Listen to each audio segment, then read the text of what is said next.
Hey, welcome back for another episode of Coaching Concepts. I'm Edgar Jones. A couple weeks ago, I had a chance to go on a hunting trip with a couple colleagues. And for the most part, each day we were with each other. But one day we happened to split up into two groups.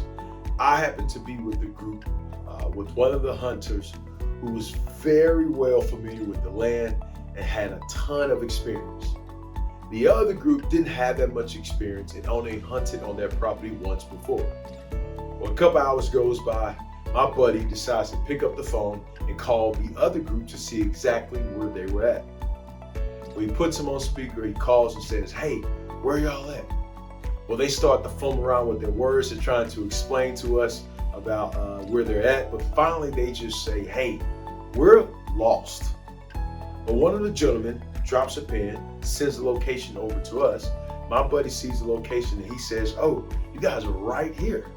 Well, he gives them directions, and within 20 to 30 minutes later, they popped up in front of us. We laughed, we joked about them being lost, and we started to drive back to camp.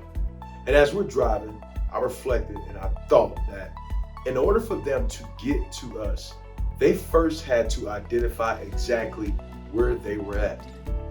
And how important is that in life? We're trying to grow in our leadership roles. We're being intentional about growth. We're trying to lead our people better. One of the first things we have to do is identify, where am I at right now? What is it that I do well? What is it that I struggle at? What's some good habits I have? What's some bad habits I have? When's the last time you've asked yourself that question? Where am I at right now? Thank you so much for checking this video out. I'm Edgar Jones, and this is Coaching Concepts.